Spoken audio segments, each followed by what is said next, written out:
नमस्कार, मैं हूं मनीष शर्मा और आप देख रहे हैं डीटीवी राजस्थान। तो क्या 2024 लोकसभा चुनाव की तैयारी बीजेपी ने दिसंबर में ही कर ली है? अगर मध्य प्रदेश, छत्तीसगढ़ और राजस्थान में सीएम, डेप्यूटी सीएम और विधानसभा स्पीकर्स के नामों को देखें तो इससे साफ संकेत मिल गया है। न सिर्फ साधारण और जमीनी पृष्ठभूमि वाले नेताओं को सूबे के शीर्ष पद पर बिठाया है, बल्कि जातीय संतुलन को भी मोटे तौर पर साध लिया है। जिस राज्य में जैसी जरूरत थी उस हिसाब से, उस जाति के हिसाब से, उस समुदाय के हिसाब से चेहरों को चुनते हुए बीजेपी ने अपने 2024 के गेम प्लान का ऐलान कर दिया है। आदिवासी बहुल राज्य छत्तीसगढ़ को देखें तो सीएम खुद आदिवासी चेहरा है। विष्णुदेव साय को बनाया गया है, तो ओबीसी ब्राह्मण को डेप्यूटी सीएम बनाया गया है, जिन्होंने आज शपथ ले ली। मध्य प्रदेश में भी शपथ ग्रहण समारोह हो गया, जहां ओबीसी चेहरे मोहन यादव को मुख्यमंत्री बनाया गया, तो दलित नाम जगदीश देवड़ा और ब्राह्मण नाम राजेंद्र शुक्ला को डेप्यूटी सीएम की कमान सौंपी गई है।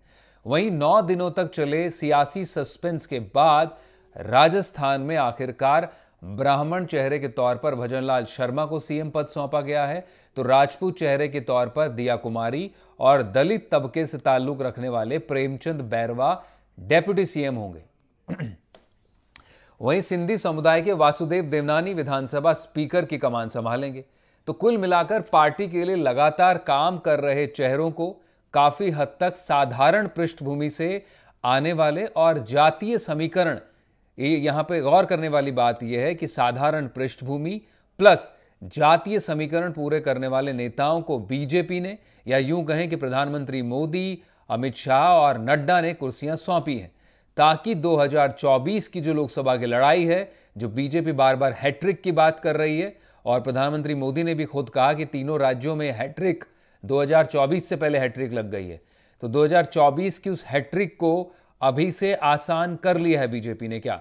इसको लेकर हम आपके सामने मौजूद हैं चर्चा करने के लिए। मेरे साथ हर दिन की तरह एक पैनल मौजूद होगा। आरपी विजय बीजेपी स्पोक्स पर्सन होंगे और शिप्रा माथुर जयपुर से हमारे साथ सीनियर जर्नलिस्ट भी जुड़ेंगी, और कोशिश हम करेंगे एक पॉलिटिकल एनालिस्ट भी हमारे साथ मौजूद हो। आपका स्वागत शिप्रा जी, और विजय साहब आपका भी। पहले आप ही से जान लेते हैं आरपी विजय जी, तीनों राज्यों में जैसी जरूरत थी उस हिसाब से आपने नेताओं को कमान सौंपी है। मसलन आदिवासी चेहरा था तो आदिवासी राज्य में आपने उनको बिठाया, कमान सौंपी है। कास्ट कॉम्बिनेशन का आपने ध्यान रखा। जनरल वर्ग में काफ़ी लंबे समय से कहीं ना कहीं एक डिस्ग्रंटल्ड था कि भाई आप टेकन फॉर ग्रांटेड ले रहे हैं राजपूत, ब्राह्मण, वैश्य तबके को, कि वो सिर्फ आपको वोट देता है, बदले में उसको कुछ नहीं मिलता है। बड़ी आपकी शीर्ष नेतृत्व को देखें, स्थानीय नेतृत्व को देखें। इस चुनाव में बीजेपी ने जब तीनों राज्य जीते तो ये काफी हद तक आपने जो 2024 का कास्ट कॉम्बिनेशन है वो जातीय जनगणना के आरोप आप पर लगे। कांग्रेस ने ओबीसी का मुद्दा उछाला महिला आरक्षण के बाद, खासतौर पर राजस्थान में, उसको आपने मोटे तौर पर एड्रेस कर लिया है।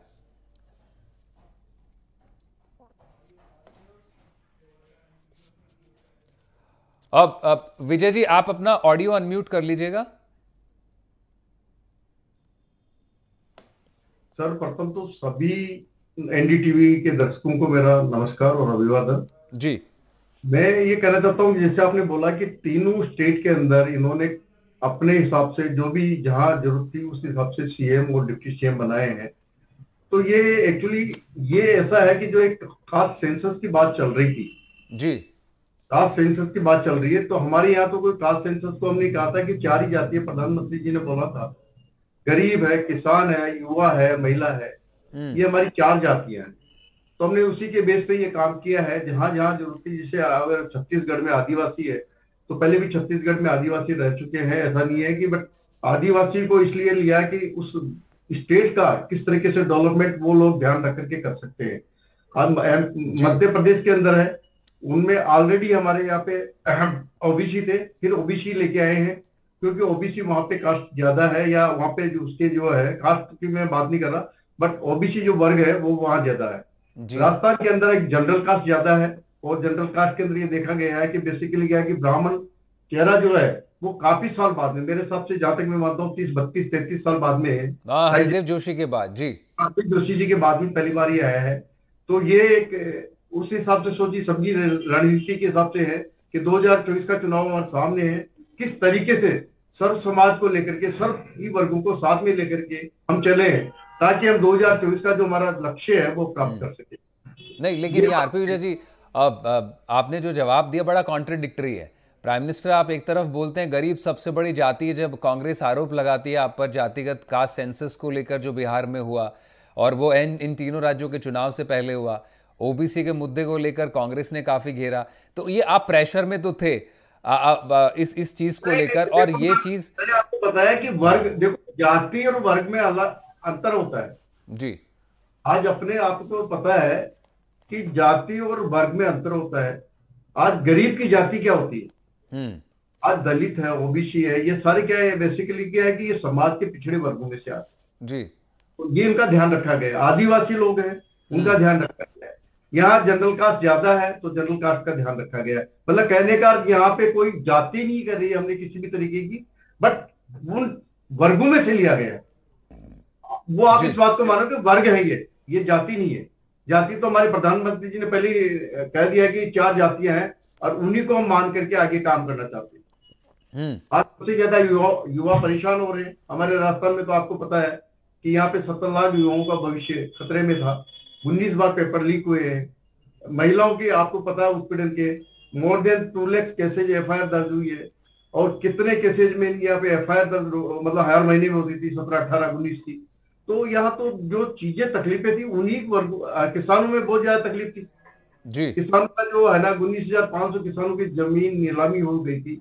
इन्होंने वादा किया था कि हम एक्चुअली क्या है कि कर्जा माफ करेंगे, बट किसी कारण से कर्जा माफ नहीं करके। वो पॉलिटिकल मसला है, वो अलग चीज है, वो चुनावी मुद्दे थे। लेकिन जो फेसेस आप लेकर आए उनको लेकर अब बात है, उनको लेकर बात है कि जो आपका गेम प्लान है, जो नए चेहरों का ऐलान आपने किया और उसमें खास तौर पर आप कहने को आप कह रहे हैं कि आम कार्यकर्ता हैं, साधारण पृष्ठभूमि से निश्चित तौर पर हैं। आप चाहे मध्य प्रदेश को देख लीजिए, छत्तीसगढ़ को देख लीजिए, राजस्थान को देख लीजिए, लेकिन उसमें एक बड़ी मैसेजिंग आपके कार्यकर्ताओं को भी है और कहीं ना कहीं मासेस को लेकर भी, और आप काउंटर भी कर रहे हैं ऑपोजिशन को। आपके पास लौटेंगे विजय साहब, आपसे लौटेंगे, दूसरे और सवाल है। शिप्रा जी का रुख कर लेते हैं, हालांकि प्रकाश भंडारी जी भी हमारे साथ जुड़ गए। प्रकाश जी आपका भी स्वागत। अब शिप्रा जी, बड़ा सवाल यही है कि 2024 की जो तैयारी है, प्राइम मिनिस्टर मोदी, आपको भी याद होगा 3 दिसंबर को चुनावी जीत के बाद जब दिल्ली में बीजेपी हेडक्वार्टर में एड्रेस कर रहे थे तो 2024 हैट्रिक की वो बात कर रहे थे कि इन तीनों राज्यों ने उस हैट्रिक की ओर इशारा कर दिया है। तो निश्चित तौर पर बीजेपी की तैयारी है, ये इलेक्शन में जो रिजल्ट्स आए और उसमें जो अब चेहरे नियुक्त किए गए हैं, जिन चेहरों को उन्होंने कमान सौंपी है, वो रिफ्लेक्शन इसमें खास तौर पर दिखाई पड़ रहा है। आम कार्यकर्ता को मैसेजिंग है, प्लस साथ ही साथ में जो कास्ट कॉम्बिनेशंस हैं उनको भी बड़े हद तक एड्रेस कर दिया जो बीजेपी पर आरोप लग रहे थे। मैं एक तो विजय जी की बात जो है मैं बिल्कुल नहीं सुन पाई, उनका ऑडियो मेरे तक नहीं पहुंचा जी। तो मुझे पृष्ठभूमि नहीं मालूम है कि क्या चर्चा हुई अभी तक आपकी, लेकिन आप ठीक कह रहे हैं कि एक संदेश है और एक कलेक्टिव लीडरशिप के आधार पर जो चुनाव की घोषणा की गई थी कि हम कलेक्टिव लीडरशिप रखेंगे, उसको जस्टिफाई भी पार्टी ने किया है।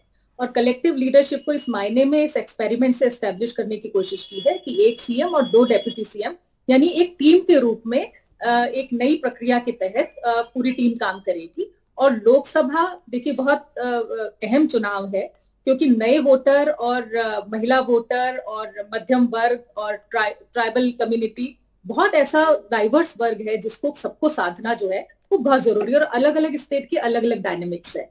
तो मुझे लगता है कि इस बार ये भी कोशिश की गई है कि केवल स्टेट को ख्याल में न रखते हुए पूरे, जैसे राजस्थान में जो चीफ मिनिस्टरशिप जिनको सौंपी है वो ब्रिज के आसपास के क्षेत्र से आते हैं, यूपी से लगता हुआ इलाका है, तो उनके माध्यम से भले ही वो मतदाता वर्ग जो है जो उनके जाति से आता है वो राजस्थान में बहुत बड़ा ना हो, लेकिन वो यूपी में जो एक समीकरण है उसको साधने में मदद करेगा। और केवल क्योंकि ये बड़ा ट्रिकी था इस बार, मुझे लगता है राजस्थान सबसे ज्यादा ट्रिकी था, लेकिन ये बात भी ट्रिकी थी क्योंकि अनफॉर्चुनेटली मैं कहूंगी, मैं हर कोशिश करती हूँ कि कास्ट की बात ना करूं, क्योंकि मुझे ठीक नहीं लगती है कास्ट की बात करनी, लेकिन ये बहुत बड़ी पॉलिटिकल रियलिटी है जिसको कि दरकिनार किया नहीं जा सकता। तो उस तरह से साधना जो है वो बहुत आसान तो नहीं था, और एक के मेरे ख्याल में एक के बूते सद भी नहीं रहा था।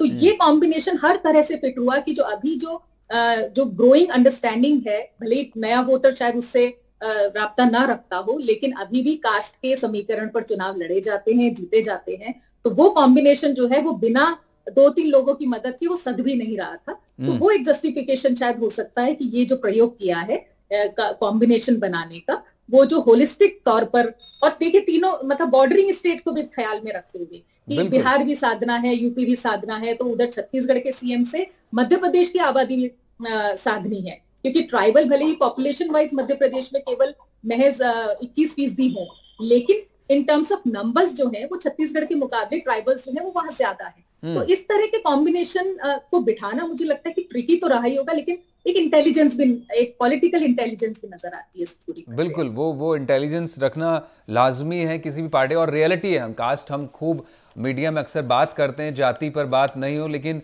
जाति भारतीय राजनीति की कम से कम एक बड़ी ऐसी स्याह हकीकत है जिससे हम मुंह नहीं मोड़ सकते हैं। और तमाम बातें ज़रूर पॉलिटिक्स में होती हैं कि इससे ऊपर उठकर बात करेंगे। प्राइम मिनिस्टर खुद कहते हैं गरीब सबसे बड़ी जाति है, लेकिन वो कास्ट कॉम्बिनेशन से वो भी किनारा नहीं कर सकते, क्योंकि चुनाव जीतना ही एक सबसे बड़ा आपकी सफलता है पार्टिसिपेटरी डेमोक्रेसी में।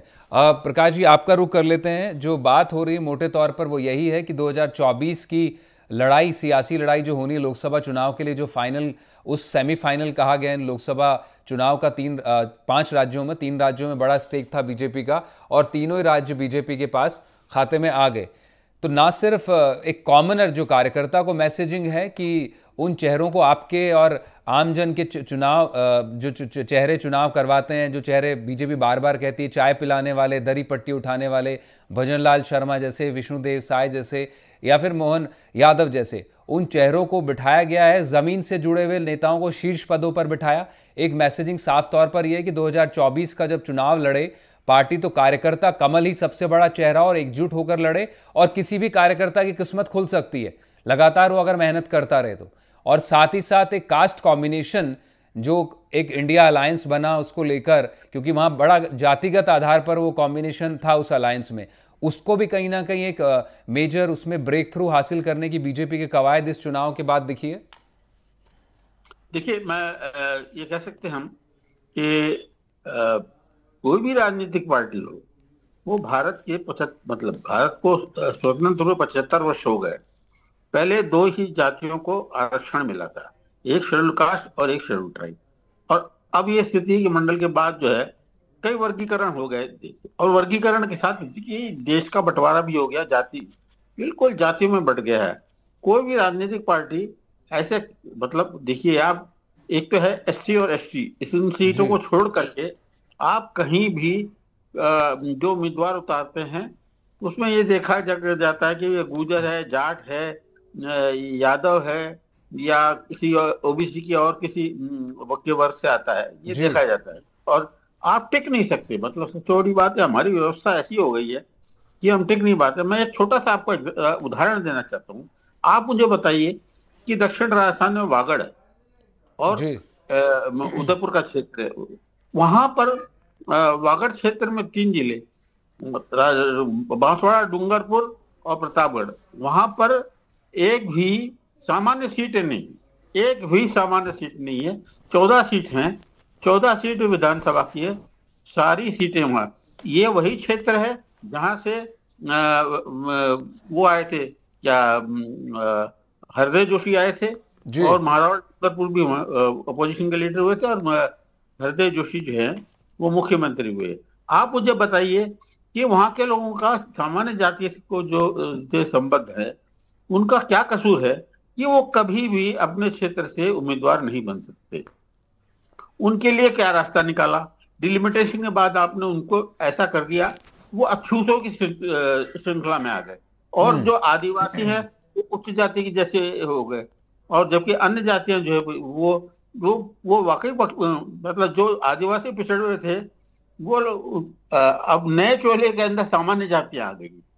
ये हमारी जो व्यवस्था है, इस पर संसद में, विधानसभा में सब लोगों को विचार करना चाहिए। ये क्या है जो हमारे देश को एक अलग तरह से बांटता है, एक अलग तरह से बांटता है, और समाज को एक अलग तरह से बांटता है। इसमें जब सामाजिक समरसता की जो बातें करते हैं, वो जातियों के आधार पर टिकट देते हैं। तो मनीष जी, ये बड़ी विचित्र स्थिति है, इससे बचना चाहिए। नहीं प्रकाश जी, बिल्कुल बचना तो चाहिए, लेकिन ये हकीकत भी है इलेक्टोरल डेमोक्रेसी की कि जाति सबसे बड़ा सच है। वही हम शिप्रा जी से बात कर रहे थे। आरपी विजय जी, आपके पास लौटना चाहूँगा। मध्य प्रदेश को देख लीजिए, ओबीसी सीएम, डेप्यूटी सीएम दलित, ब्राह्मण एक डेप्यूटी सीएम, राजपूत स्पीकर। राजस्थान में आप देख लीजिए, भंवरलाल शर्मा ब्राह्मण सीएम, दलित डेप्यूटी सीएम, राजपूत deputy CM, Sindhi speaker. Chhattisgarh की बात कर लीजिए, आदिवासी आपके सीएम है, ओबीसी आपके डेप्यूटी सीएम है, ब्राह्मण डेप्यूटी सीएम है, और ठाकुर आपने स्पीकर जो रमन सिंह है वो बने। निश्चित तौर पे आपका इन राज्यों के अलावा भी मैसेजिंग है। यादव चेहरे को एमपी में बनाना मुख्यमंत्री किसी को भी समझ आ सकता है, क्योंकि शिवराज सिंह चौहान जनरल तबके से रहे और एक चौहान लीडर थे, लगातार 4 टर्म चीफ मिनिस्टर। किसी भी इतने बड़ी लंबे समय से नेता को हटाना बहुत मुश्किल होता है। उससे पहले शायद नरेंद्र मोदी आपके यहाँ इतने लंबे समय तक रहे थे सीएम की कुर्सी पर। उसके बावजूद आपने ये जो गेम प्लान किया है पॉलिटिकल आपने 2024 के लिए, निश्चित रूप से इससे परे भी आपका संदेश है।